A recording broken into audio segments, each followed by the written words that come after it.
I keep in my drawer a Soviet-era Pobeda wristwatch that stopped working at exactly 1 hour and 23 minutes in the morning of April 26, 1986. The second hand is frozen between the 4 and the 5, permanently locked in that moment when the world as I knew it exploded into chaos. My father gave me this watch in 1968, 3 months before he died in an industrial accident at the collective farm where he worked as an administrator. The leather strap is cracked and darkened with decades of sweat. The crystal face is scratched from years of wear, and on the back there is an inscription in Cyrillic letters that reads, "To Petro, from Father." I was 16 years old when he gave it to me. I am 75 now, and between those two moments stretches a lifetime of promises kept and promises shattered, of loyalty rewarded with the deepest betrayal imaginable, of carrying weight on my back that I thought was heroism, but turned out to be the instrument of my own destruction. My name is Petro Daniliuk, and this is the story of how I carried my brother 30 kilometers through radioactive hell to save his life, only to discover 15 years later that he had been sleeping with my wife for 14 of those years. This is a story about Chernobyl, yes, but it is also a story about something far more devastating than radiation poisoning. It is a story about the kind of betrayal that kills you slowly from the inside, the kind that makes you wish the radiation had finished the job back in 1986. Before I take you back to that terrible night, before I tell you about the blue light that rose from Reactor 4 like the glow of hell itself, before I describe what it feels like to carry 170 pounds of unconscious human being on your back for hour after hour, while invisible poison seeps into your lungs and bones, I need you to do something for me. I need you to subscribe to this channel right now. Click that button. I know it seems trivial compared to what I am about to tell you, but here is why it matters. I am dying. The doctors have given me perhaps 2 years, maybe 3 if I am lucky, though luck has never been a word I associate with my life.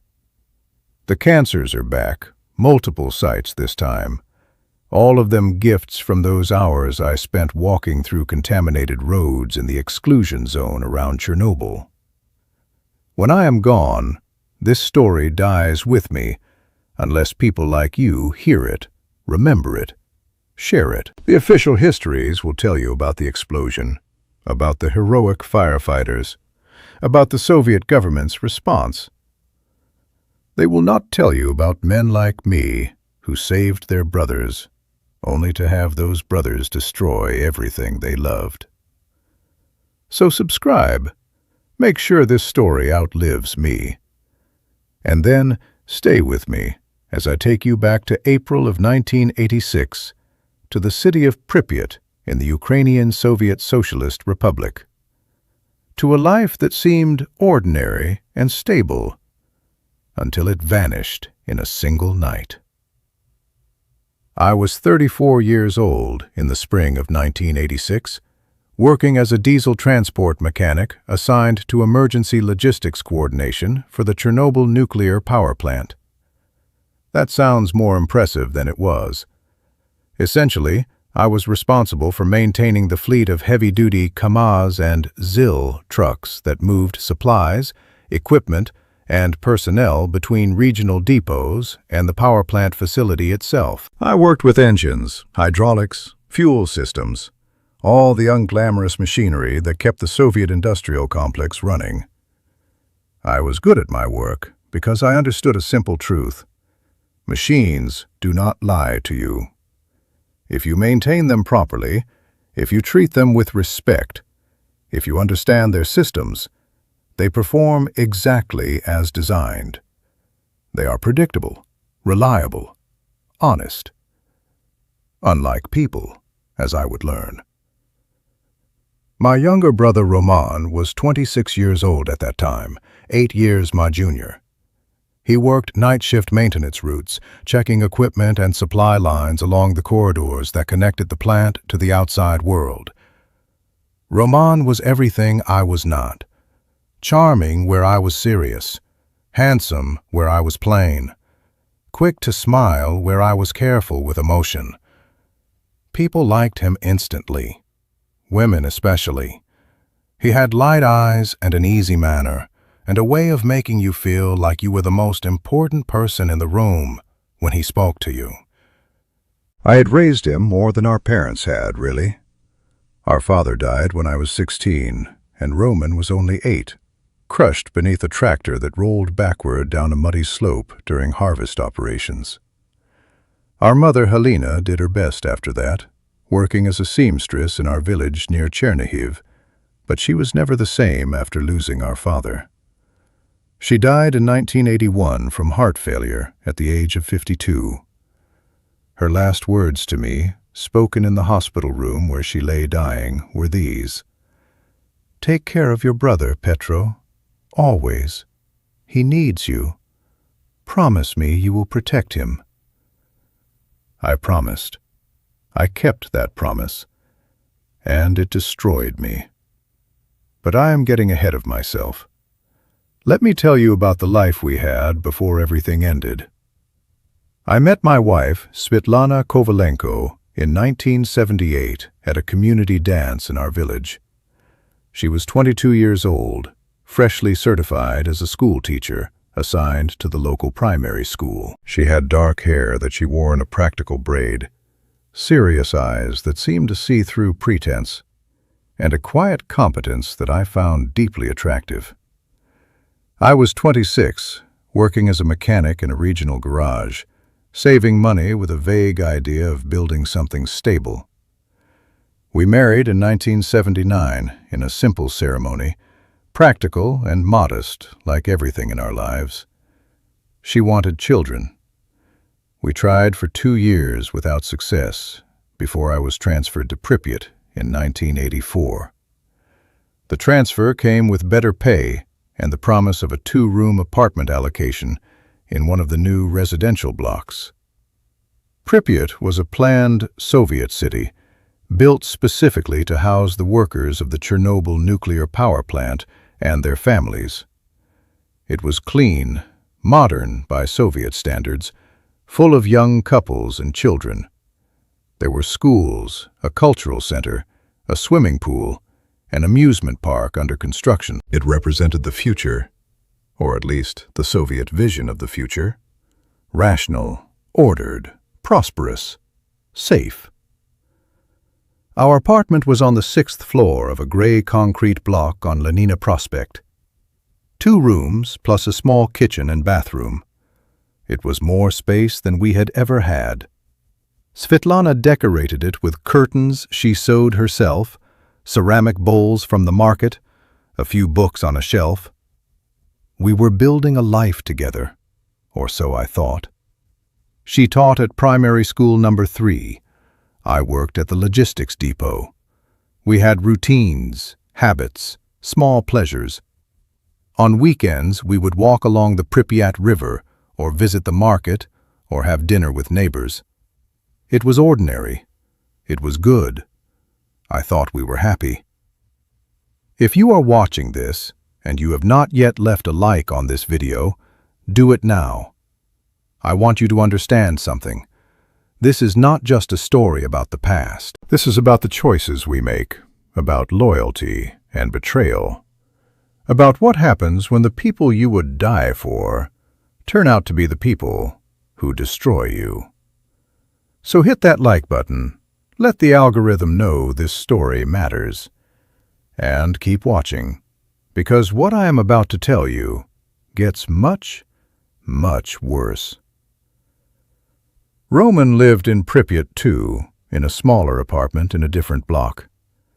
He was still single at 26, though not for lack of female attention. He had a series of girlfriends, none of them lasting very long. He would bring them around occasionally, and Svetlana and I would have dinner with them, make small talk, Watch as Roman charmed them the same way he charmed everyone. I remember one evening in particular, in the spring of 1986, maybe 2 or 3 weeks before the explosion. Roman came to our apartment for dinner. It was a Friday evening. Svetlana had made borscht and black bread. Simple food, but good. We sat at the small table by the window that looked out over the central square where children played on swings and slides. Roman was talking about his desire to settle down, to find a serious relationship. "I need to find a woman like yours, Petro," he said, smiling at Svetlana.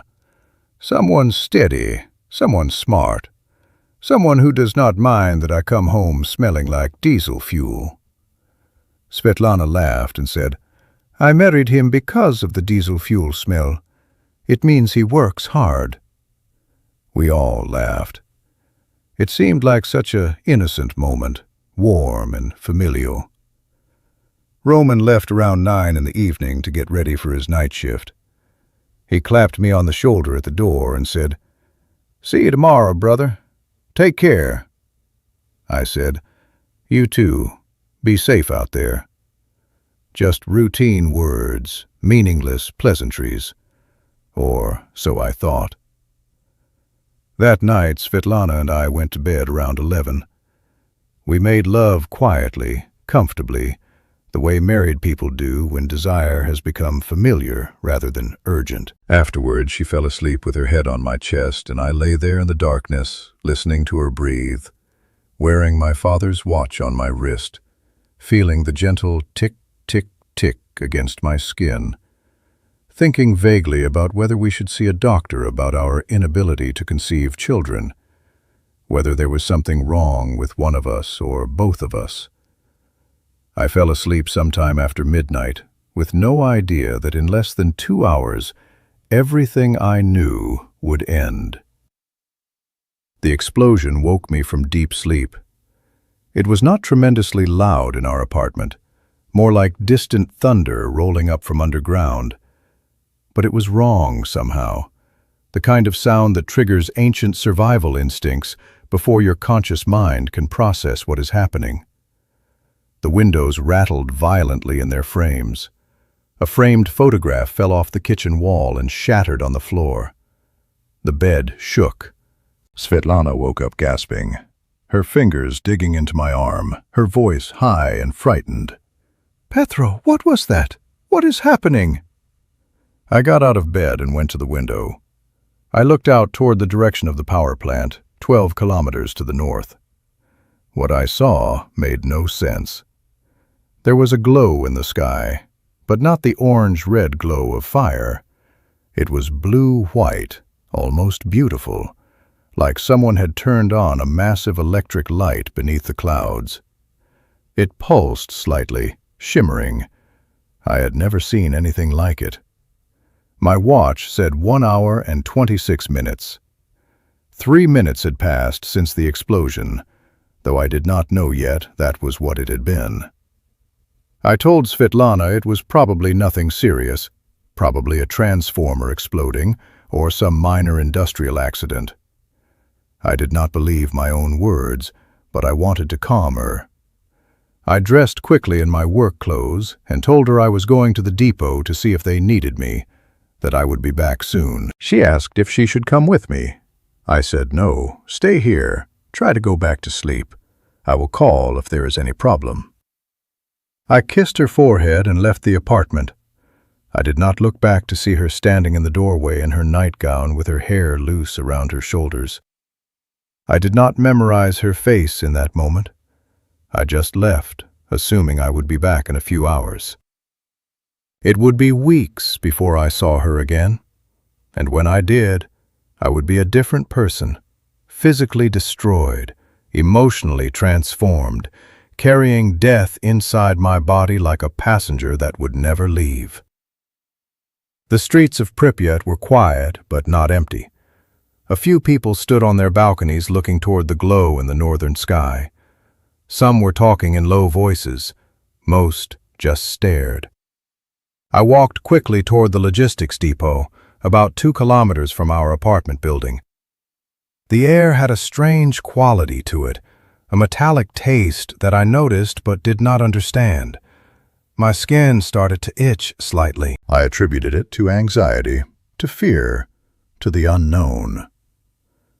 When I reached the depot, the scene was controlled chaos. Trucks were being loaded with equipment. Men were shouting orders. Someone was yelling into a telephone that clearly was not working properly. My supervisor, Maxim Shevchenko, a man of 44 who had worked as a mechanic since before I was born, grabbed my shoulder when he saw me. His face was pale, his eyes wide. "Petro, thank God you are here. There has been some kind of accident at Reactor 4.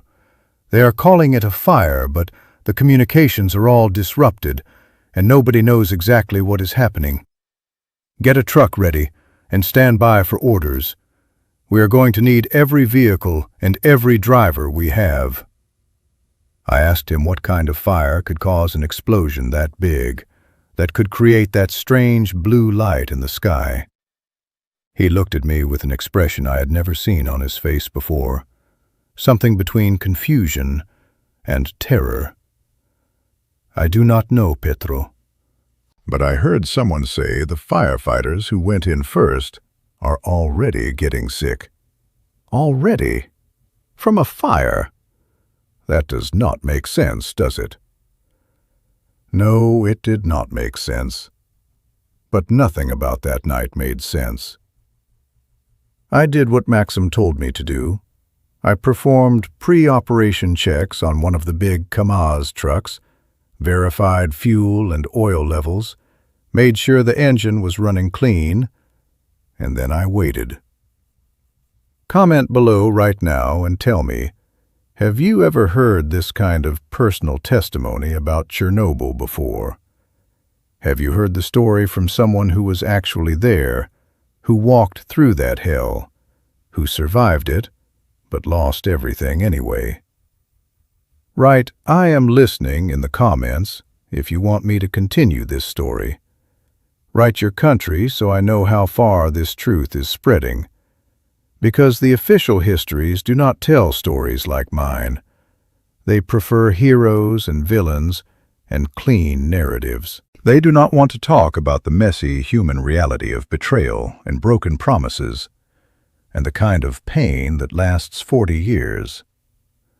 So comment, let me know you're hearing this. And then keep watching because I have not even gotten to the worst part yet. Around 3 in the morning, I was ordered to drive to a checkpoint approximately 5 kilometers from the plant to deliver protective equipment and dosimeters. When I arrived, what I saw was like a scene from a nightmare. Men in civilian clothes, in military uniforms, in firefighter gear, all standing around looking at the sky, at the reactor building in the distance, where that impossible blue light still glowed, where thick black smoke rose like a pillar supporting the heavens. Someone handed me a dosimeter, a small handheld device designed to measure radiation exposure. I turned it on, and immediately it started clicking rapidly, the needle swinging hard to the right side of the scale. The young soldier who had given it to me, a boy who could not have been older than 20, looked at the reading, and his face went white. "That cannot be right," he said, his voice shaking. "These devices malfunction all the time. That reading is impossible." I asked him what the number meant. He said the dosimeter was designed to measure up to a few hundred roentgens per hour, and it was already maxed out, pegged at the highest reading. He said if that was accurate, everyone standing here was receiving a lethal dose of radiation with every breath. He said it had to be a malfunction. But we both knew he was lying to himself, trying to make the impossible possible, trying to rationalize something that defied rationalization. I stayed at that checkpoint for nearly 2 hours, unloading protective gear that would turn out to be completely inadequate, helping coordinate vehicle traffic, breathing air that tasted like metal and copper, and something else I could not identify. something chemical and wrong. My head started to ache. My skin itched more intensely. I felt waves of nausea that I told myself were just stress, just fear, just lack of sleep. Around 5 in the morning, as the sun began to rise and paint the sky a sickly orange color through the smoke, a man came running toward the checkpoint from the direction of the plant. He was stumbling, his gait uncoordinated, his face bright red and swollen like he had been severely burned. His hands were blistered, the skin hanging in strips. He was vomiting as he ran, a thin stream of liquid that sprayed from his mouth with each step. He collapsed about 10 meters from where I was standing. Several people rushed to help him. He was screaming. Not words, just raw sound, animal pain. He was screaming about his friends, about men trapped inside the reactor building, about fire that would not go out no matter how much water they poured on it. A medic tried to give him water. The man vomited blood onto the ground, thick and dark. And then his eyes rolled back in his head, and he went completely still. Just stopped, like a machine that had been switched off.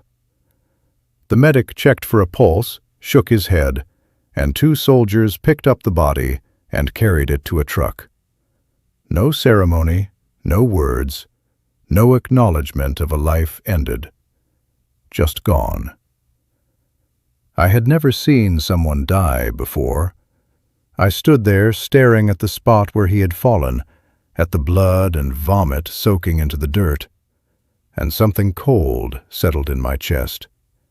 Fear, yes, but also a creeping realization that this was far worse than anyone was saying, that the word accident did not come close to describing what had happened.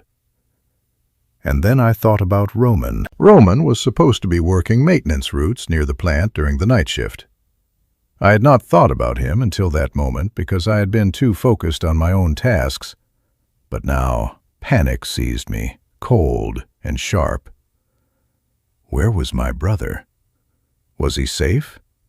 Had he been near the reactor when it exploded? I started asking everyone I encountered if they had seen Roman Daniluk, if they knew where the night shift maintenance crews were, if anyone had a list of personnel accounted for. Nobody knew anything. Communications were chaos. Lists did not exist yet. The bureaucracy of disaster had not yet caught up with the reality of disaster. I made a decision. I left my truck and started walking toward the plant. Someone, I do not remember who, yelled at me to stop, that it was too dangerous, that I did not have proper protection. I ignored them. I walked past checkpoints, past abandoned vehicles with their doors hanging open and engines still running, past men in full protective suits who looked like cosmonauts, until I was close enough to see the reactor building itself, or what remained of it. The roof was gone, blown completely away. The walls were cracked and crumbling like a broken tooth.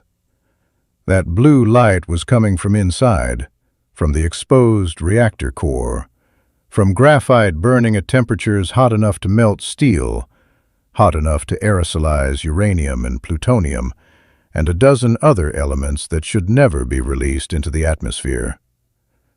The glow was almost hypnotic, beautiful in a terrible way. I thought, Roman was supposed to be working near here. Roman could be inside that building. Roman could be dead. I started calling his name. I walked through rubble and debris, through areas where the dosimeter I had taken was clicking so fast it sounded like one continuous scream, where the radiation levels were so high that every second of exposure was subtracting days or weeks or months from my life. I did not care. My brother was out here somewhere. My baby brother, the boy I had raised, the boy I had promised our mother I would always protect. I called his name until my voice was raw and my throat burned. And then, after what felt like hours but was probably only 20 or 30 minutes, I found him. He was sitting propped against a concrete wall approximately 200 meters from the reactor building, in a small alcove that had partially shielded him from the worst of the blast. His left leg was twisted at an unnatural angle, clearly broken. There was blood on his shirt, soaking through the fabric in dark patches.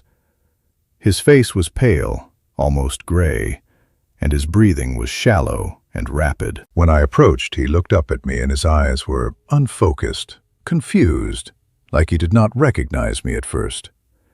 Then recognition dawned, and he said, his voice barely above a whisper, "Petro, I knew you would come. I knew you would find me." I knelt beside him and performed a quick assessment of his injuries. The leg was definitely broken, badly, probably a compound fracture from the way it was angled. He had lacerations across his chest and arms from flying debris, some of them deep enough to need stitches. His skin had a strange reddish tinge to it that I recognized from the man who had died at the checkpoint. Radiation exposure.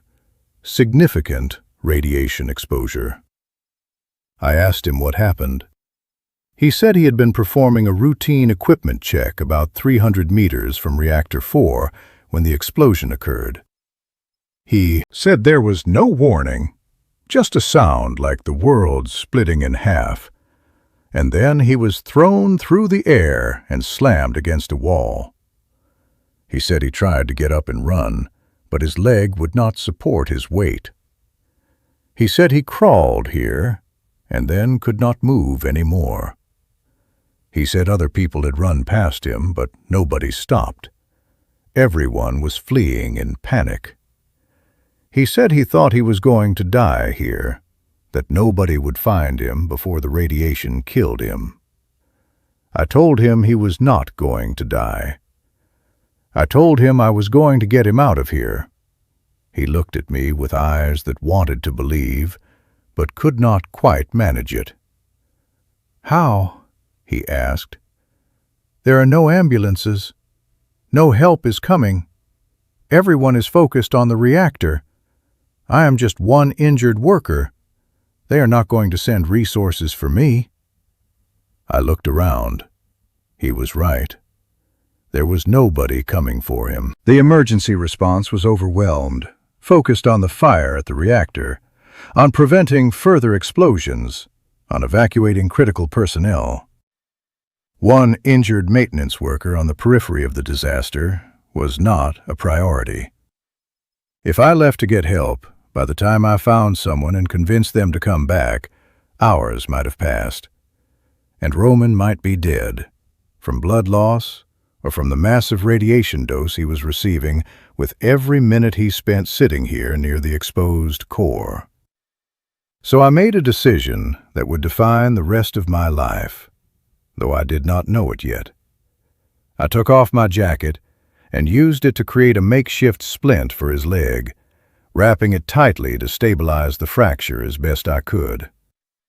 Roman screamed when I moved his leg, a sound that cut through me like a blade. But there was no other way. I could not carry him with his leg flopping loose. When the splint was secured, I crouched down with my back to him and told him to put his arms around my neck, to hold on as tightly as he could. He was not a small man. Roman was approximately 170 pounds of weight, most of it muscle from his physical labor job. I was strong from years of working with heavy machinery, but carrying another full-grown man on my back was not something I had ever done before. He climbed onto my back, wrapping his arms around my neck, his broken leg dragging. I stood up slowly, feeling his full weight settle onto my shoulders and back. It was like lifting a truck engine, except the engine was warm and breathing and whimpering in pain. I started walking. Before I tell you about that walk, about those 30 kilometers that destroyed my body and saved a man who would later destroy my life, I need you to do something. Share this video. Right now. Share it with someone you know, someone who needs to hear this story. Because this is not just about Chernobyl. This is about sacrifice and betrayal. This is about what happens when you give everything for someone and they repay you with the deepest cruelty imaginable. So share it, post it, send it to a friend, and then come back and keep listening. Because the hardest part of this story is still ahead. The first hour was manageable. My legs were strong, my back was strong. I had adrenaline coursing through my system, giving me energy I did not normally possess. I walked north away from the reactor, following roads I knew from my work, heading toward the town of Ivankiv, about 30 kilometers away, where I knew there was a medical post that might be able to help Roman. The sun was rising, painting everything in shades of orange and red that looked apocalyptic through the smoke that hung in the air like fog. Roman was conscious for that first hour. He talked to me, rambling, sometimes coherent and sometimes not. He apologized for being heavy. He thanked me for coming for him. He said I was the best brother anyone could have. He said he did not deserve me. I told him to save his strength, to just hold on, that we would get through this together the way we had gotten through everything else in our lives. After the first hour, things began to deteriorate. The adrenaline wore off and I started to feel the true weight of him, the way his body pressed down on my shoulders and spine, the way my legs had to compensate for the unbalanced load with every step. My back began to ache, a deep, burning pain that spread from my lower spine up between my shoulder blades. My thighs trembled. The metallic taste in my mouth grew stronger.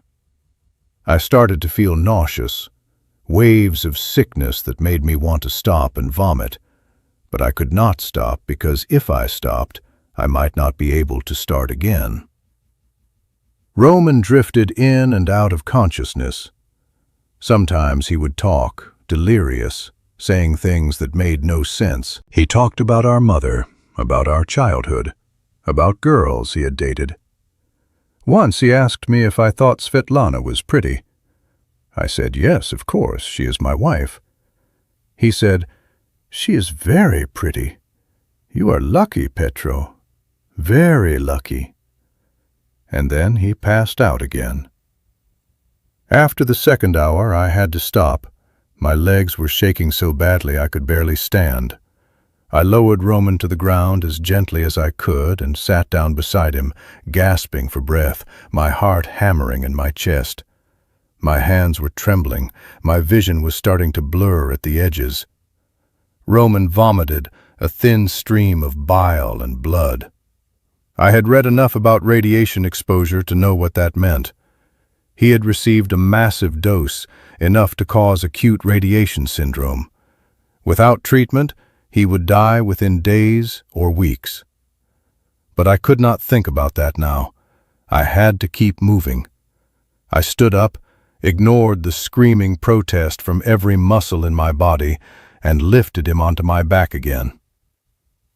Keep watching. Do not stop this video. I know this is hard to hear. I know it is uncomfortable to think about suffering like this. But you need to understand what I went through to save him. You need to understand the magnitude of the sacrifice so that later, when I tell you what he did to me, you will understand the magnitude of the betrayal.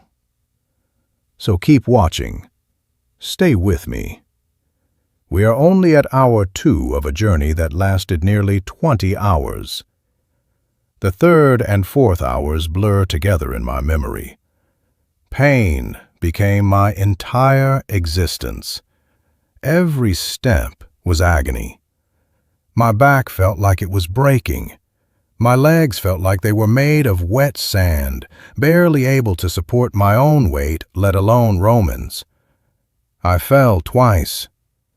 The first time I managed to twist as I went down so that I hit the ground on my shoulder instead of on top of Roman. The second time I was not so coordinated, and we both crashed into the dirt road, Roman screaming as his broken leg took impact. I lay there for several minutes, unable to move, tears streaming down my face, thinking, I cannot do this. I cannot carry him any further. I am going to die here on this road. But I did not die. I got up.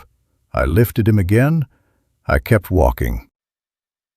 The road was mostly empty. Once I passed an old woman standing in her yard staring at the sky. I tried to tell her to go inside, to close her windows, that there was radiation in the air. But she just looked at me like I was speaking a foreign language. I kept walking. Once I passed a dead cow lying in a field, bloated and already swarming with flies. I kept walking. Once I saw a group of children playing in a park, their mothers watching from benches, completely unaware that invisible poison was falling on them like rain. I wanted to stop and warn them, but I could not stop. I kept walking. Roman's weight seemed to increase with every kilometer. Physics says that is impossible. That 170 pounds remains 170 pounds regardless of how tired you are.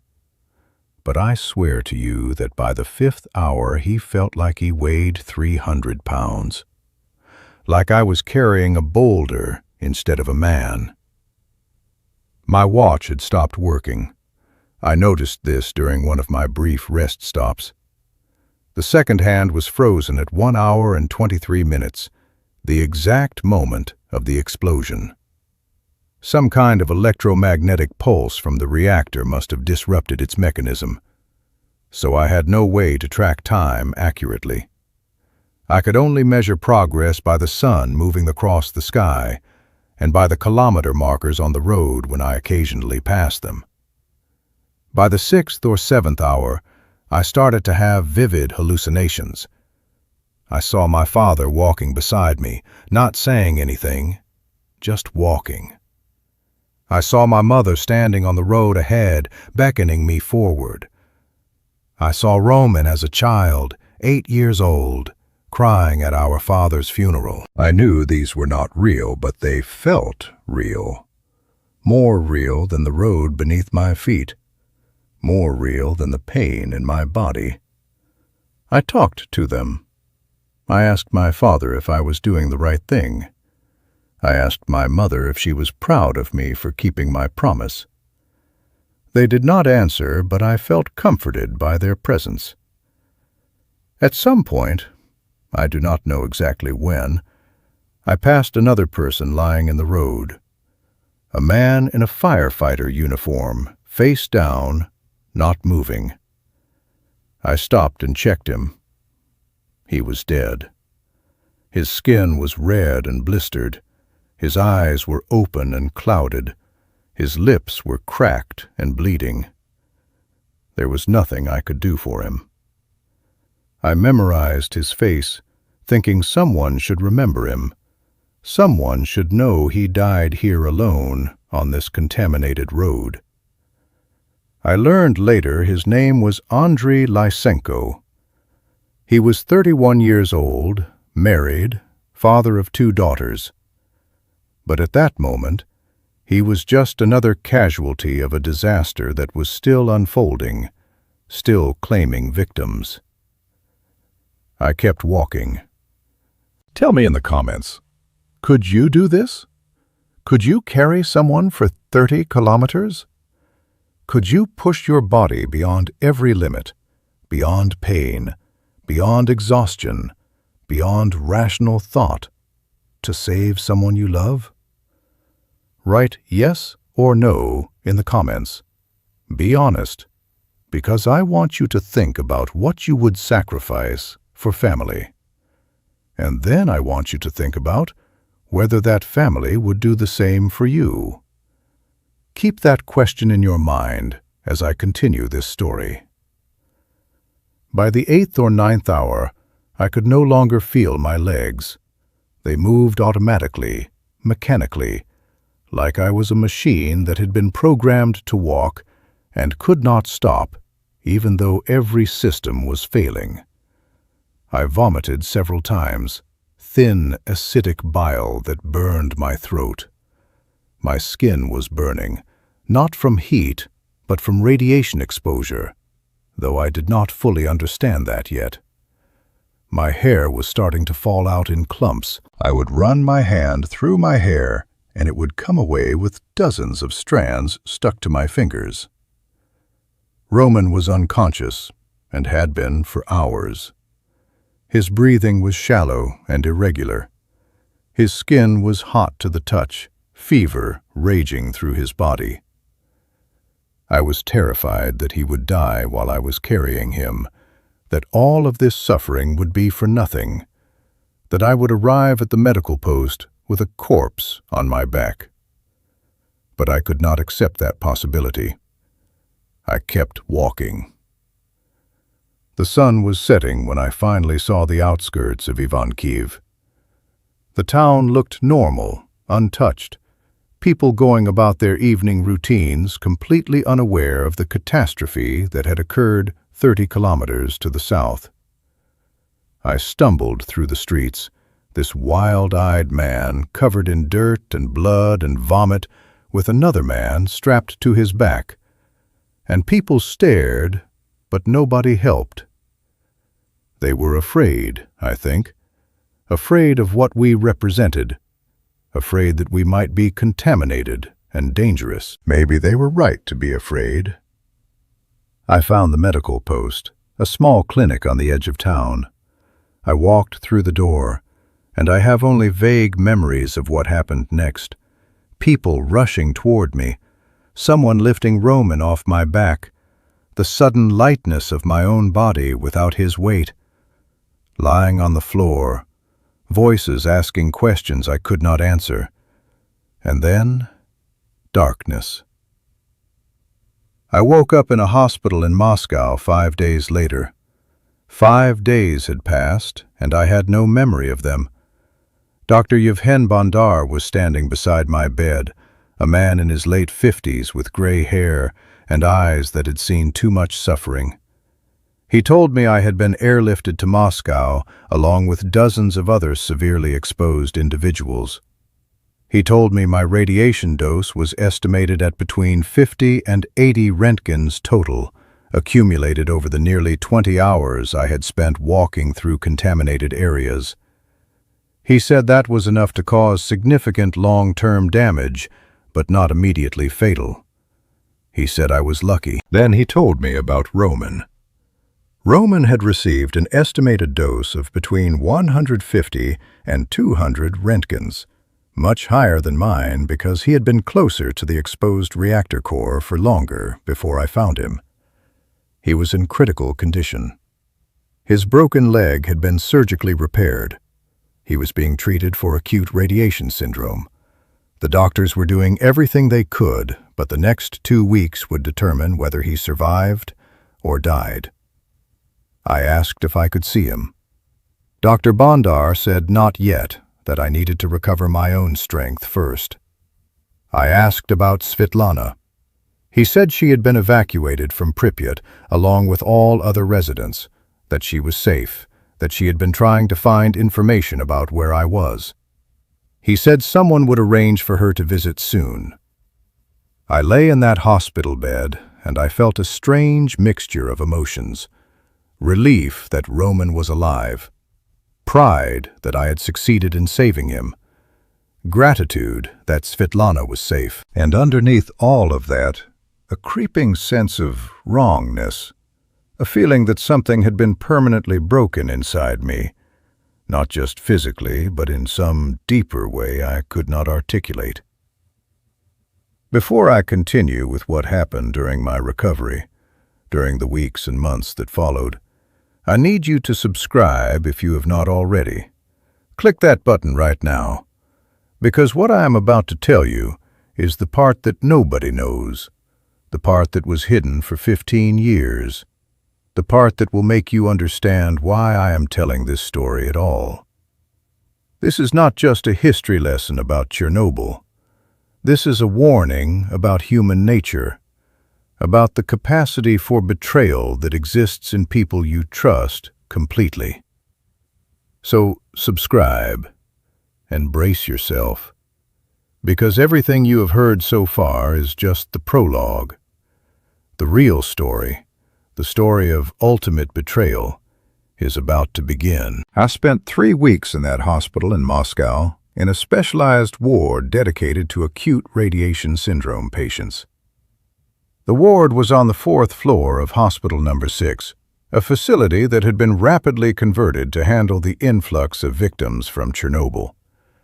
There were dozens of us, firefighters and plant workers and emergency responders, all of us dying in various stages, all of us watching each other deteriorate day by day and wondering when our own turn would come. The progression of radiation sickness follows a predictable pattern, I learned. Dr. Bondar explained it to me during one of his examinations, his voice clinical and detached in the way doctors have when they need to deliver terrible news without breaking down emotionally. First comes the prodromal phase, the initial symptoms: nausea, vomiting, diarrhea, fever. This happens within hours of exposure and lasts for a few days. Then comes the latent phase, a period of false hope, where the symptoms seem to improve and the patient feels almost normal again. This can last anywhere from a few days to a few weeks, depending on the radiation dose. But it is an illusion, a cruel trick the body plays, because then comes the manifest illness phase, when the real damage becomes apparent. The radiation has destroyed the bone marrow. The body can no longer produce new blood cells. The immune system collapses. Infections rage unchecked. Internal bleeding begins. Organs start to fail. This is when people die, usually between 2 and 6 weeks after exposure. And finally, if you survive the manifest illness phase, you enter the recovery phase, which is not really recovery at all, but rather a slow adaptation to a permanently damaged body that will never function normally again. I watched 3 men die in the beds around me during those 3 weeks. Maxim Shevchenko, my supervisor, the man who had been like a father to me, died on May 4th, 9 days after the explosion. I was in the bed next to his. I watched the whole process. His skin turned dark and leathery. His hair fell out completely. His gums bled constantly. He vomited blood that was so dark it looked black. Toward the end, he was delirious, talking to people who were not there, reliving moments from his past. The night before he died, he looked at me with eyes that seemed to see right through me, and he said, "Petro, tell my wife I tried to come home. Tell her I thought about her until the last second." He died the next morning while I was being taken for x-rays. When I came back, his bed was empty, the sheets stripped, another patient already being moved into the space. No ceremony, no acknowledgement, just gone. Alexander Petrenko, a young driver of only 23 years old with a wife and a baby daughter back in Pripyat, died on May 7th. He had been at the plant coordinating vehicle movements, exposed to high levels of airborne contamination. He was in the latent phase, feeling better, joking with nurses, talking about going home soon. Then, suddenly, the manifest illness hit him like a wall. Within 36 hours, he went from laughing and making plans to bleeding from every orifice, his body destroying itself from the inside out. He died screaming for his wife, begging the doctors to let him see his daughter one more time. They could not grant that wish. His body was too contaminated. He was buried in a lead-lined coffin, and his family was not allowed to view the remains. The third man was someone I did not know personally, a firefighter from the initial response team. He never regained consciousness after being brought to the hospital. He just lay there for 2 weeks, his body slowly shutting down, until one morning the nurses came and found him dead. His name was Yuri something. I never learned his last name. He was maybe 30 years old. He left behind a wife and 2 sons. Gone. Subscribe to this channel right now if you have not already done so. I am serious. Click that subscribe button, because I need you to understand the context of what I am about to tell you. I need you to understand the scale of death and suffering that surrounded us, the absolute devastation of Chernobyl, so that you can appreciate the magnitude of what I did to save my brother.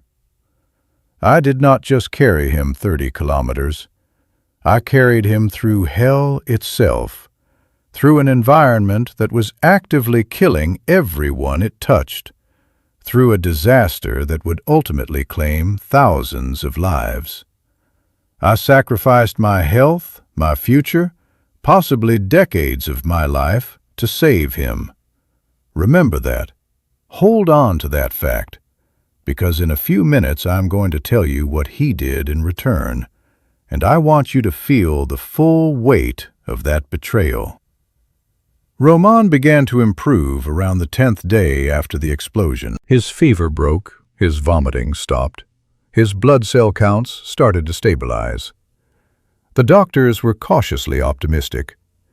They said his youth and his physical strength were helping him fight through the acute phase of radiation syndrome. They said if he could survive the next week without developing serious infections, he would likely make it. I was moved to a different ward around that time, a step-down unit for patients who were past the critical phase. My own symptoms had been less severe than Roman's because my radiation dose had been lower. My hair had fallen out in patches, but not completely. I had lost about 15 kilograms of body weight. My skin had a grayish pallor. My hands trembled constantly. But I was alive and conscious, and able to walk short distances with assistance. On the 15th day after the explosion, Svetlana was allowed to visit. I had been told she was coming, but nothing could have prepared me for the look on her face when she walked into the ward and saw me. She stopped in the doorway, her hand going to her mouth, her eyes filling with tears. I must have looked like a corpse, skeletal and pale and aged beyond my 34 years.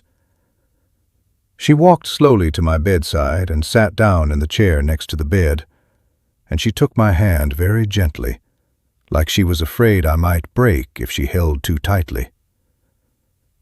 "Petro," she whispered, and her voice was shaking.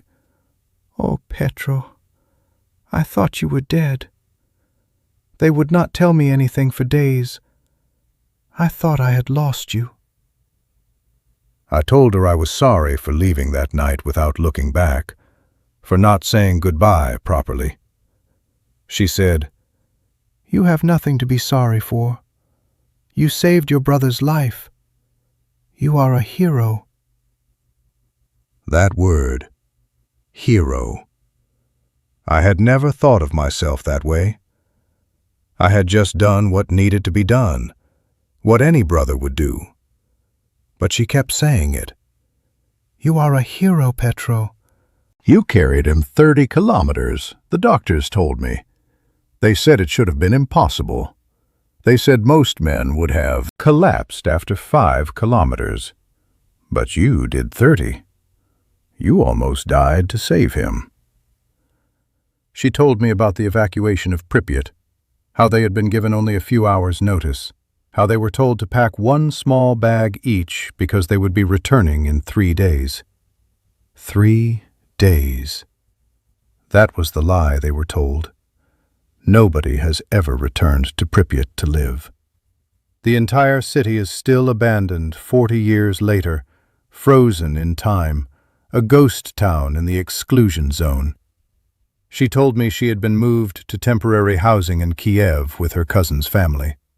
She told me she had been trying every day to find out where I was, calling hospitals and government offices and getting no information until finally someone told her I had been airlifted to Moscow.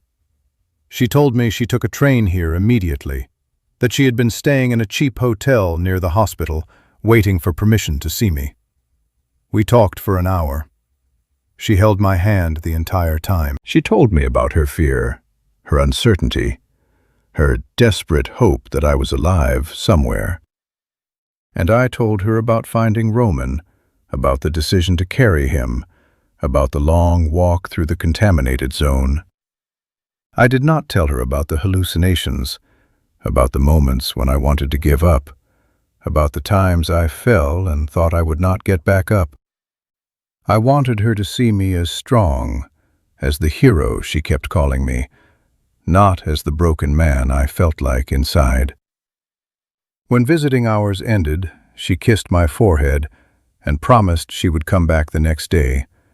She said, "I love you, Petro. I am so proud of you. You did an incredible thing." Those words, I held on to them. I replayed them in my mind during the dark hours of the night when pain kept me awake. I am so proud of you.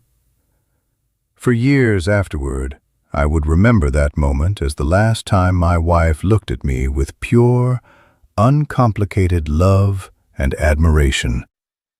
Everything after that was tainted, though I did not know it yet. Write in the comments, what would you do if you discovered that the person you sacrificed everything for betrayed you in the worst possible way? Would you confront them? Would you walk away? Would you seek revenge? Write your answer. I want to know, because I struggled with that question for years after I found out the truth, and I still do not have a good answer. Roman was released from the hospital before I was. His broken leg had healed sufficiently that he could walk with crutches, and the doctors determined that his radiation exposure, while severe, was not going to kill him in the immediate term. They gave him medications, instructions for follow-up care, warnings about long-term health effects, and they discharged him in early June of 1986. He came to my ward before he left to say goodbye. He was thin. His hair had grown back in patches. He moved slowly and carefully, but he was alive and on his feet. He sat on the edge of my bed, and he held my hand, and he cried. I had never seen Roman cry, not even when our mother died. But he cried that day in the hospital. "Petro," he said, his voice breaking, "I do not have words to thank you. You carried me for 30 kilometers. You saved my life. The doctors said I would have died if you had not found me, if you had not gotten me to medical help. I owe you everything. I will never forget what you did for me. I will spend the rest of my life trying to be worthy of your sacrifice." I told him he did not owe me anything, that he was my brother, that this was what family meant, that I had made a promise to our mother, and I had kept it. He said, "I know, and I promise you, brother, I will never let you down. I will never betray your trust. You saved me, and I will honor that for the rest of my life." He said those words. I remember them exactly. I will never betray your trust. I believed him. Why would I not believe him? He was my baby brother, the boy I had raised, the boy I had carried on my back through radioactive hell. Our bond was forged in blood and suffering and sacrifice. What could possibly break something that strong? I gave him my father's watch before he left. I do not know why I did it. Maybe because it had stopped working, and I could not stand to look at it anymore, at that frozen time of 1 hour and 23 minutes that marked the moment everything changed. Maybe because I wanted him to have something that connected us, something that represented our family, our history, our survival. I took the watch off my wrist, and I pressed it into his hand, and I said, "Take this. It was our father's. It stopped working during the explosion, but keep it safe anyway. When I get out of here, you can give it back to me, and it will remind us both of what we survived together." Roman looked at the watch, at the frozen hands, at the inscription on the back. He closed his fingers around it and nodded. "I will keep it safe," he promised. "I will give it back to you when you are well." He left. I watched him walk out of the ward on his crutches, moving slowly but moving, alive because of what I had done. I felt satisfied, fulfilled, like I had completed something important. I had kept my promise to our mother. I had protected my brother. I had sacrificed my health and possibly my future, but he was alive. That had to mean something. That had to be worth it. I did not see Roman again for 3 months. I was released from Hospital No. 6 in late June of 1986. My prognosis was guarded at best. The doctors gave me a long list of permanent damage: thyroid dysfunction, bone marrow suppression, compromised immune system, increased lifetime risk of cancers, cardiovascular problems, neurological issues. They told me I should not have children because the radiation exposure could cause genetic damage that might be passed on. They told me I needed to take medications for the rest of my life, that I needed regular monitoring, that I should avoid stress and physical exertion. They did not say I was going to die soon, but they also did not say I was going to live a normal lifespan. The implication was clear. I had bought Roman's life with years of my own. Svetlana met me at the hospital when I was discharged. We took a train back to Kiev together and stayed with her cousin's family in a small apartment in a suburb of the city. We had nothing.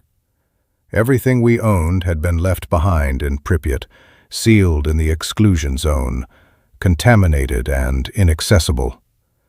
Our entire life, our possessions, our photographs, our history, all of it was gone.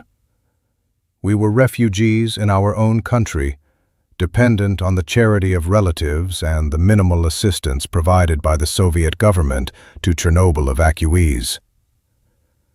The next year was difficult in ways that are hard to describe. I was sick constantly, every minor infection becoming a major illness because my immune system was destroyed. I caught pneumonia twice. I had recurring bouts of severe fatigue where I could barely get out of bed.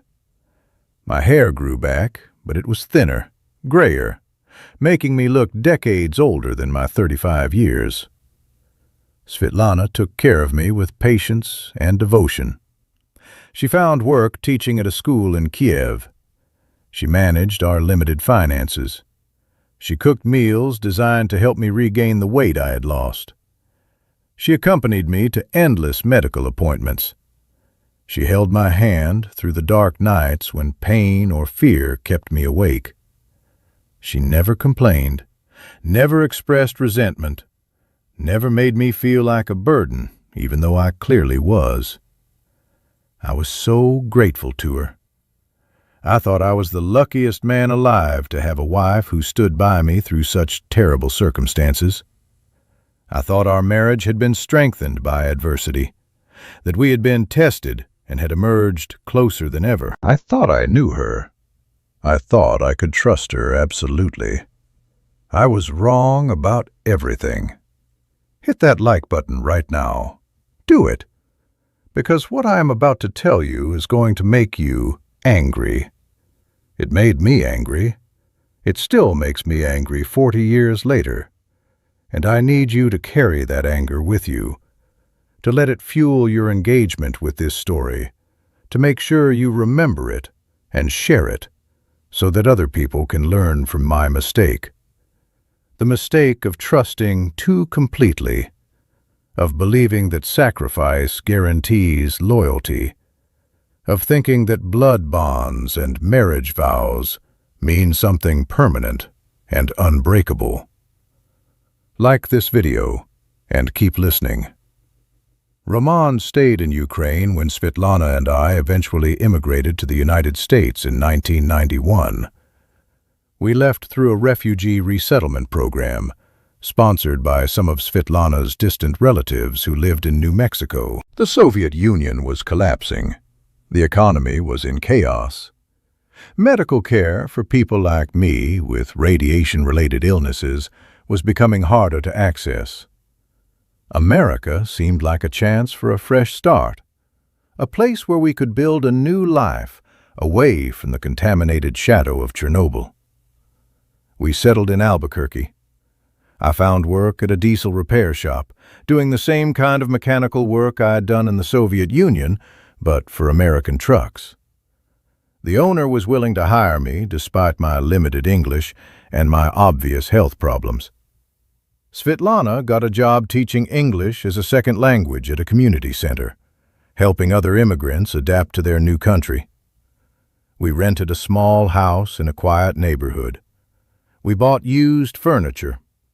We learned to drive on the right side of the road. We practiced English every day, stumbling over unfamiliar sounds and grammatical structures. We built a life, slowly and carefully. Two survivors trying to find stability in a foreign land. It was not the life we had planned back in Pripyat. We had no children. The doctors had been clear that it was too dangerous given my radiation exposure. We had no extended family nearby, no old friends, no connection to our past except each other. But we had survived, and that seemed like enough. Roman visited us once in 1993. He stayed for 2 weeks, sleeping on our couch, marveling at America, at the abundance of food in the supermarkets, at the size of the cars, at the casual wealth that even working-class Americans seemed to possess. He and Svetlana spent a lot of time together during that visit. They would cook traditional Ukrainian food in our kitchen, talking and laughing in Russian, while I sat in the living room resting because I was always tired, always recovering from some illness or another. They would stay up late at night after I went to bed, their voices a soft murmur through the walls. I was glad they got along so well. I thought it was nice that my wife and my brother enjoyed each other's company. I thought it meant we were still a family, even though we were scattered across continents. I was so blind, so stupid, so trusting. Years passed. I worked. I came home exhausted. I took my medications. I went to doctor appointments where they monitored the slow deterioration of my body. Svetlana worked, came home, made dinner, watched television, went to bed. We existed side by side, two people who had been through something terrible together and were just trying to make it through each day. We were not unhappy, exactly, but we were not happy either. We were survivors, and survival was our goal, not joy or passion or fulfillment. The romance had faded from our marriage, replaced by routine and practicality, and the endless grind of managing chronic illness. In 2000, I was diagnosed with thyroid cancer. The doctors said it was almost certainly caused by my radiation exposure at Chernobyl. That thyroid cancer was one of the most common long-term effects of radioactive iodine exposure. They removed my thyroid surgically and started me on radiation therapy. The bitter irony of being treated with radiation for cancer caused by radiation, not lost on anyone. The treatment was brutal. I lost more weight. My hair fell out again. I was nauseous constantly. But the cancer went into remission, and I survived. Again. Always surviving, never quite living. Svetlana took care of me through it all. She drove me to treatments when I was too weak to drive myself. She held my hand during the worst of it. She never wavered, never complained. I thought I was lucky to have her. I thought we would grow old together, two broken people leaning on each other until the end. I had no idea that she had been living a double life for over a decade by that point. I had no idea that while she was holding my hand through cancer treatment, she was also holding someone else. Someone who had been part of our lives since the beginning. Someone I trusted, absolutely. Comment below and tell me, have you ever been betrayed by someone you trusted completely? Write yes or no. If yes, tell me who it was. A friend? A family member? A spouse? Because I want you to know you are not alone. Betrayal is one of the most universal human experiences, and it cuts deeper than any physical pain. Share your story in the comments. Let other people know they are not alone either. And then keep watching, because my story of betrayal is about to reach its climax. On a Sunday morning in March of 2001, Svetlana and I were sitting at the kitchen table in our house in Albuquerque, drinking coffee and reading the newspaper in comfortable silence the way married couples do. I was 59 years old. She was 45. We had been married for 22 years. And then, out of nowhere, she said, "Petro, I want a divorce." I looked up from the newspaper, certain I had misheard her. What? She was looking down at her coffee cup, not meeting my eyes. Her voice was calm, matter-of-fact, like she was discussing the weather or what to make for dinner. "I want a divorce. I am not happy. I have not been happy for a long time. I want something different from my life." I sat there staring at her, my brain struggling to process what she had just said. A divorce. After everything we had been through together, after Chernobyl, after my illness, after rebuilding our entire lives in a foreign country, after I had almost died and she had stood by me, after 22 years of marriage. "I do not understand," I said. "What are you talking about? What happened? What did I do wrong?" She finally looked up at me, and her expression was distant, closed off, like she was looking at a stranger. "You did not do anything wrong, Petro. You are a good man. You have always been a good man. This is not about you failing or making mistakes. This is about me needing something different. I am 45 years old, and I do not want to spend the rest of my life like this." "Like what?" I asked, my voice rising despite my attempt to stay calm. "Like what, Svetlana? What is wrong with our life?" "Nothing is wrong," she said. "That is the problem. Nothing is wrong, but nothing is right either. We exist together, but we do not live together. We are companions, caretakers for each other, but we are not really husband and wife anymore. I want more than this. I want to feel alive before it is too late." I asked her if there was someone else. The question felt absurd even as I asked it. She was 45. I was 59 and chronically ill.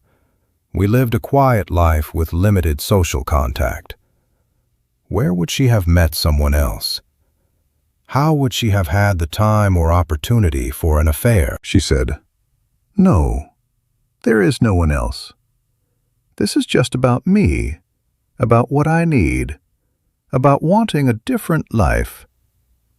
I asked her to reconsider, to give us time, to try marriage counseling. She said her mind was made up, that she had been thinking about this for years, that she could not continue living this way. She said she was sorry, but she needed to be free. Free. That word echoed in my head. Free from what? From me? From the obligation of caring for a sick husband? From a life that had been shaped by a nuclear disaster neither of us had chosen? I did not know what to say. I felt like I was watching the scene from outside my own body, like this was happening to someone else. 2 weeks later, Svetlana moved out. She rented a small apartment in a different part of Albuquerque and took half of our belongings. I did not fight it. What was the point?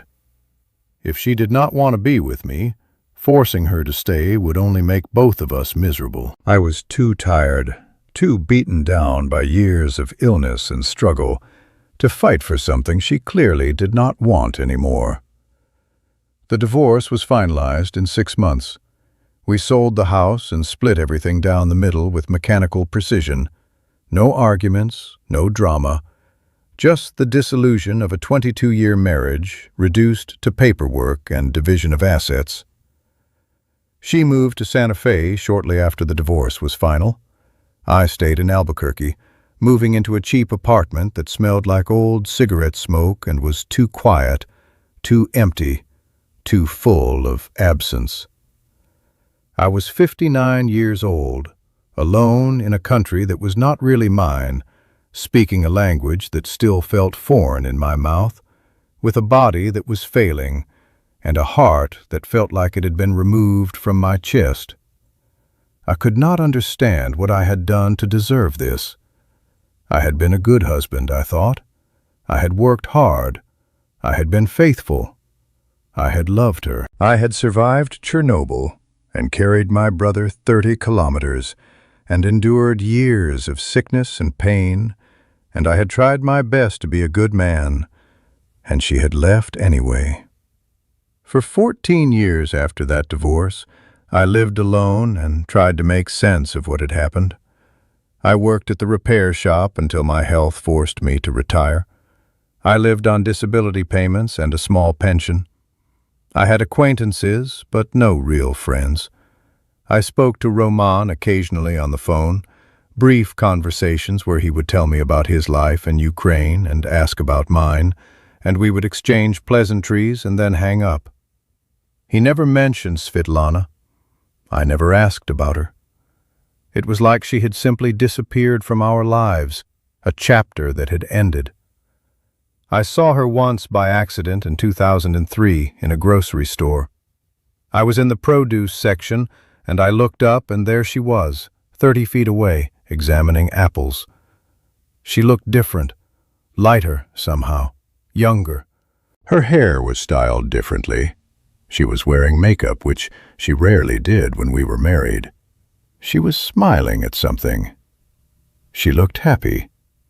She looked like a weight had been lifted from her shoulders. I stood there frozen, watching her, and she turned and saw me, and her smile faded, and she gave me a polite nod, and we exchanged a few words about how we were doing, small talk that meant nothing, and then we went our separate ways. I went home and sat in my apartment and cried for the first time since the divorce. Not because I wanted her back, exactly, but because seeing her happy without me made me realize how unhappy she must have been with me, how much of a burden I had been, how my illness and my damage and my broken body had slowly drained the life out of our marriage until there was nothing left but obligation and routine. I blamed myself. I thought it was my fault. I thought I had failed her. And then, in 2015, 14 years after the divorce, I found the letter that changed everything. Share this video right now. I am serious. Stop and share it. Post it on your social media. Send it to someone you know. Because what I am about to reveal is the kind of betrayal that people need to hear about, need to understand, need to recognize, so they can protect themselves from it. This is not just my story anymore. This is a warning. So share it. And then come back and hear what I discovered. I was preparing to move to a smaller apartment because I could no longer afford the rent on the place I had been living in. I was 73 years old. My health was deteriorating rapidly. My medical bills were crushing me financially. I was going through boxes of old documents, sorting what to keep and what to throw away. Decades of accumulated paperwork from 2 different countries and 2 different lives. In the back of a drawer, tucked inside an envelope with old tax returns from the 1990s, I found a letter. It was handwritten, in Russian, on thin paper that had yellowed with age. The handwriting was Svetlana's. I recognized it immediately. But it was not addressed to me. It was addressed to Roman. And it was dated October 1987. 1 year and 6 months after I carried him 30 kilometers on my back. 1 year and 6 months after I saved his life. I unfolded the letter with shaking hands, and I started to read. My dearest Roman, I am counting the days until I can see you again. These months apart are unbearable. I know we agreed to be careful, to keep this secret until the time is right. But I cannot stop thinking about you, about the night we spent together in Kiev, about the way you looked at me when you said you loved me. Petro suspects nothing. He is too focused on his health, on his recovery. He trusts us both completely. Sometimes I feel guilty when I look at him, when I think about what we are doing behind his back. But then I think about you, and the guilt fades. What we have is real, Roman. What I have with Petro is duty, is obligation, is history. But with you, I feel alive. I have never felt this way before. I love you. I will always love you. Be patient, my darling. Soon we will find a way to be together openly. Until then, I carry you in my heart every moment of every day. Yours forever, Svetlana. I read the letter 3 times, 4 times, 5 times. I could not process it. The words made no sense. Or they made perfect sense, but I could not accept what they meant. Roman and Svetlana, together, secretly, in October of 1987, just over a year after Chernobyl, just over a year after I had almost died to save him. My hands were shaking so badly I dropped the letter. I sat down on the floor of my apartment, surrounded by boxes and papers, and I tried to breathe, tried to think, tried to understand. October 1987. The letter referenced events from earlier in that year, talked about time they had spent together in Kiev, mentioned their love as something established, not new. Which meant the affair had started sometime in early 1987 at the latest, maybe even late 1986, while I was still recovering from radiation exposure, while I was still weak and sick and grateful to be alive. While Roman was promising he would never let me down, would never betray my trust. While Svetlana was taking care of me, holding my hand, telling me she was proud of me, telling me she loved me. They were already together, already lying to me, already building a secret life behind my back. I tore through every box in that apartment. I went through every drawer, every folder, every corner where papers might be hidden. I found 12 more letters, some from Roman to Svetlana, some from Svetlana to Roman, drafts of letters she had written but never sent, or perhaps copies she had kept. The letters spanned from 1987 to 1995. 8 years of correspondence. 8 years of them telling each other they loved each other, making plans to be together, talking about how difficult it was to hide their relationship, expressing frustration at having to pretend. 8 years of betrayal, documented in their own handwriting. Leave a comment right now telling me what you would do if you found letters like this. Would you confront them? Would you tell other people? Would you try to forgive? Would you seek revenge? Write it down, because I'm going to tell you what I did.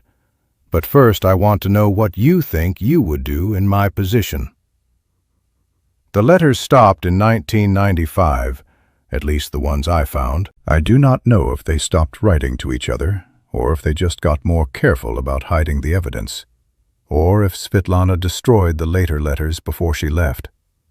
But the affair clearly did not stop in 1995. I know this because I started investigating, carefully and quietly, reaching out to old contacts from Ukraine, people I had not spoken to in years. I asked casual questions, gathered information piece by piece, constructed a timeline of betrayal that stretched across decades. Roman and Svetlana had been together since 1987, for 14 years while I was married to her, while I believed she was my faithful wife, while I worked and suffered and built a life for us, she was with him. When Roman visited us in America in 1993, he was not really visiting me to maintain brotherly connection. He was visiting Svetlana. The late-night conversations in the kitchen, the laughter I heard through the walls while I slept, the closeness I thought was innocent familial affection, all of it was something else entirely. When Svetlana traveled back to Ukraine in the mid-90s to visit family, she was seeing Roman. They would meet in hotels, in borrowed apartments, stealing time together while maintaining the fiction of their separate relationships to me. When she asked for a divorce in 2001, it was not because she wanted freedom in the abstract. It was because she wanted to be with Roman openly, without hiding, without the burden of maintaining a double life. And after the divorce, they were together, publicly, openly. I learned from a mutual acquaintance in 2015 that Roman and Svetlana had gotten married. The acquaintance mentioned it casually, assuming I already knew, not realizing she was detonating a bomb in my understanding of my entire life. "Oh, yes, Roman and Svetlana got married last year in Kiev," she said during a phone conversation. "I thought you knew. I assumed Roman would have told you. It is so nice that they found happiness together after everything they have been through." I hung up the phone and sat in stunned silence. Roman Daniliuk married Svetlana Kovalenko in 2014. Married. Not just an affair, not just a relationship, but marriage. The woman who had been my wife for 22 years married my brother. The brother I had carried 30 kilometers on my back, the brother I had nearly died to save, the brother who had cried and promised he would never betray me. I was not invited to the wedding. I was not told it was happening. I learned about it the way you might learn about a stranger's wedding, through gossip and casual conversation. That is how little I mattered to them. That is how thoroughly I had been erased from their story. They took my sacrifice, my love, my loyalty, and they used it as cover for their betrayal, and then they moved on without a backward glance. I have not spoken to either of them since I found those letters in 2015. I have not confronted them, have not demanded explanations, have not sought closure or apology or acknowledgement. What would be the point? They made their choices. They lived their lies. They built their happiness on the foundation of my suffering and my trust. Nothing they could say now would change that. Nothing they could do would give me back the years I lost, the love I wasted, the belief I had in the sanctity of family and marriage and brotherhood. I am 75 years old now. The doctors tell me I have perhaps 2 years left, maybe 3 if I am very lucky. The cancers are back, multiple sites, aggressive. I am too old and too tired to fight them. I have made my peace with dying. What I have not made peace with is this. On the night of April 26, 1986, I carried my brother Roman 30 kilometers through contaminated roads while radiation poisoned my body. I carried him because I loved him, because I had promised our mother I would always protect him, because I believed that blood bonds meant something permanent and unbreakable. And in saving his life, I created the circumstances for him to destroy mine.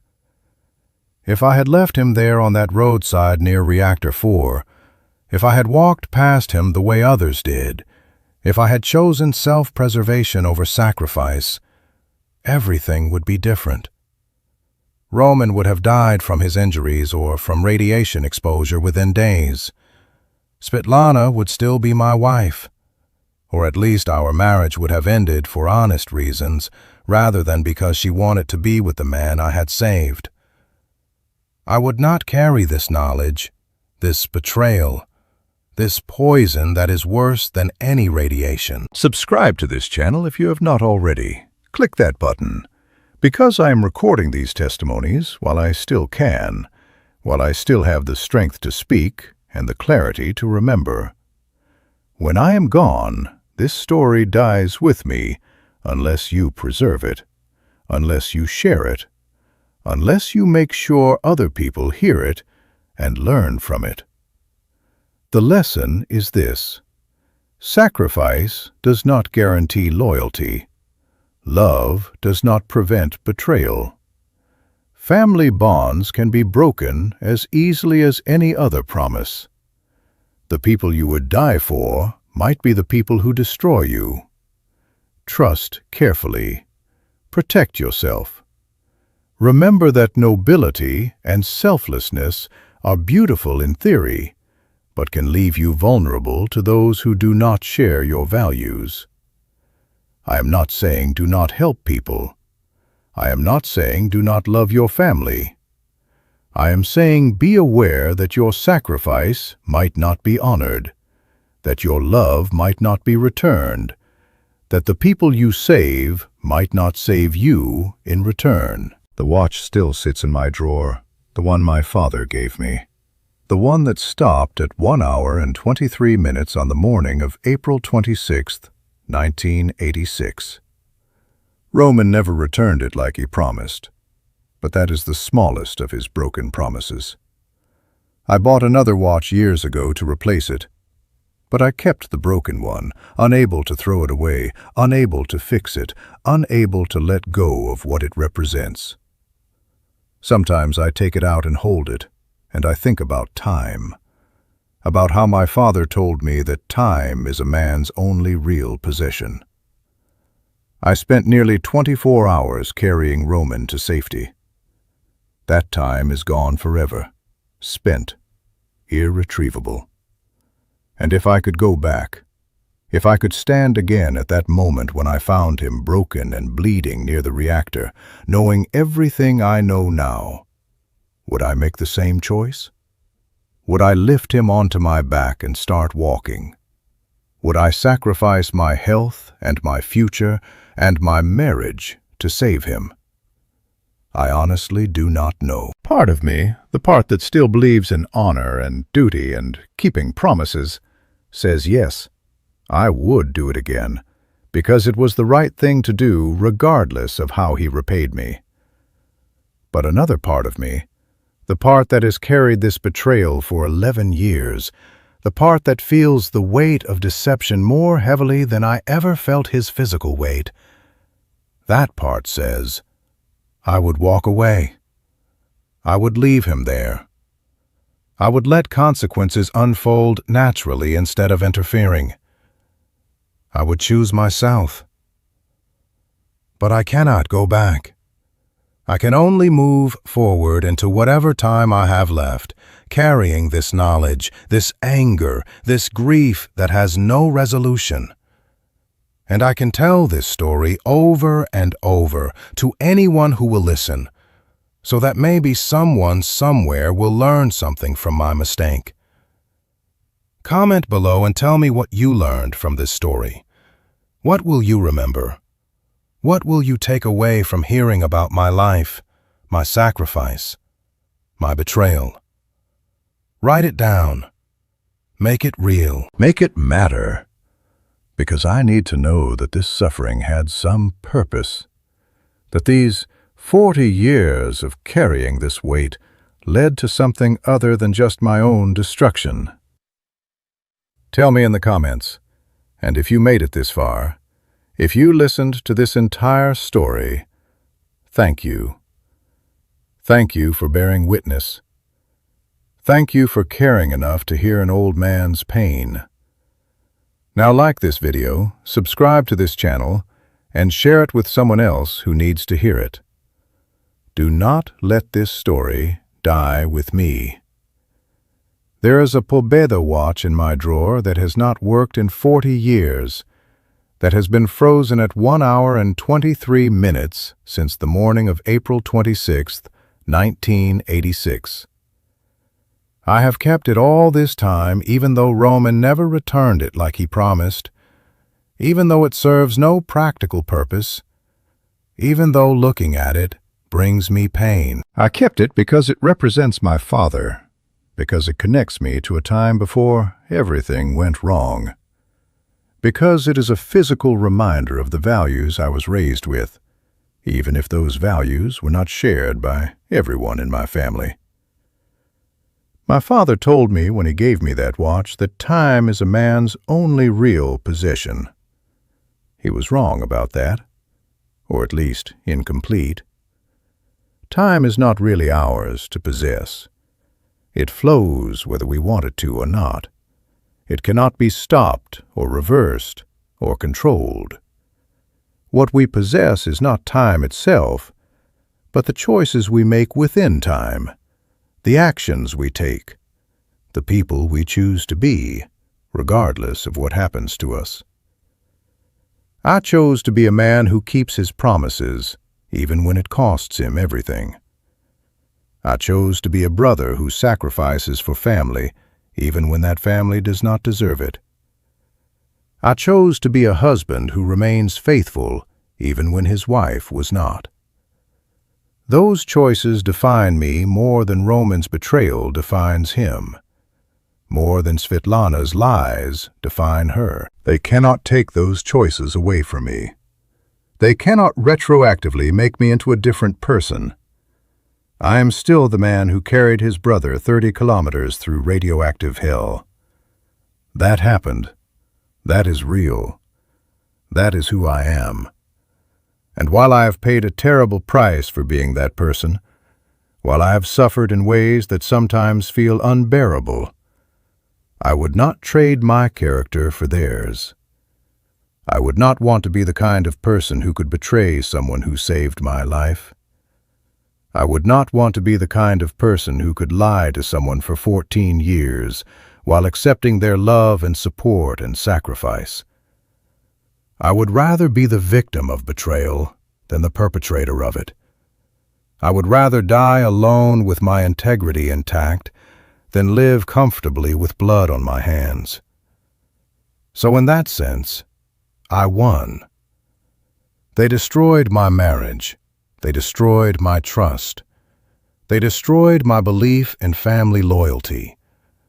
But they did not destroy the core of who I am. I am still me. Damaged, yes. Bitter, yes. Angry, yes. But still fundamentally the same person who put my brother on my back and started walking because that was what needed to be done. And that person, that core identity, is something they could never touch no matter how thoroughly they betrayed me. Share this video right now. This is the last time I'm going to ask.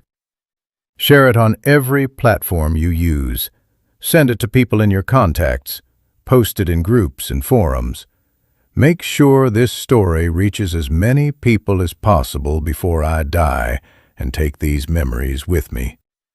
Because this is the only immortality I will have, the only legacy I will leave, the only way my suffering will mean something beyond just my own experience of it. Share this video. Give my story life beyond my death. Please. I want to end by speaking directly to anyone out there who is facing a choice right now about whether to sacrifice for someone, whether to trust someone, whether to put someone else's needs before your own. Listen carefully. Before you make that sacrifice, ask yourself these questions. Has this person demonstrated through their actions, not just their words, that they are trustworthy? Have they sacrificed for you the way you are about to sacrifice for them? Do they share your values about loyalty and honesty and keeping promises? Are you making this choice freely or out of obligation, guilt, or pressure? And most importantly, will you be okay if this sacrifice is not appreciated, not reciprocated, not even acknowledged? Because if you are only willing to make the sacrifice on the condition that it will be rewarded, that the person will be grateful, that your relationship will be strengthened, then you are setting yourself up for devastation when those conditions are not met. Sacrifice, real sacrifice, has to be unconditional, or it is not sacrifice at all. It is just a transaction. I sacrificed unconditionally for Roman. I did it because of who I am, not because of what I expected in return. And because it was unconditional, because I did it for my own reasons, according to my own values, his betrayal cannot take away the meaning of what I did, even though it added layers of pain I never anticipated. So if you are going to sacrifice, do it with your eyes open. Do it knowing you might get nothing back. Do it because the action itself aligns with who you are and who you want to be, not because of what you hope it will achieve. That way, when the betrayal comes, and it might come, because people are complicated and selfish and capable of terrible things, you will at least have the consolation of knowing you acted with integrity, even if others did not. The sun has set now. My apartment is dark, except for the glow of the screen where I am recording this. In 4 months, maybe 6, I will be dead, and someone else will be living in this apartment, and none of this will matter to anyone except the people who watched these videos and took something from them. I hope that is you. I hope you watched all 5 parts of this testimony. I hope you engaged with the content, left comments, shared the videos, made this story part of your understanding of the world. I hope you learned something about Chernobyl, about radiation, about the Soviet cover-up, about the human cost of technological disasters. But more than that, I hope you learned something about betrayal, about loyalty, about the complexity of human relationships, about the importance of protecting yourself even while being good to others. Those lessons might save you from the kind of pain I have endured. They might help you recognize warning signs I missed. They might give you permission to walk away from toxic relationships that are destroying you. If this story does that for even one person, if it prevents even one unnecessary sacrifice, even one undeserved betrayal, then telling it was worth the pain of reliving it. Thank you for listening. Thank you for bearing witness. Thank you for caring about an old man suffering enough to spend time hearing about it. You gave meaning to my pain just by acknowledging it, just by being present for this testimony. I am grateful to you in ways I cannot fully express. Now, for the last time, I am asking you to like this video, subscribe to this channel, leave a comment sharing your thoughts, and share this video with everyone who needs to hear it. Do not let my story end with my death. Keep it alive. Pass it on. Make sure the next generation knows what happened to people like me. Both the historical tragedy of Chernobyl and the personal tragedy of betrayal. Both stories deserve to be remembered. Both contain lessons worth learning. Thank you. And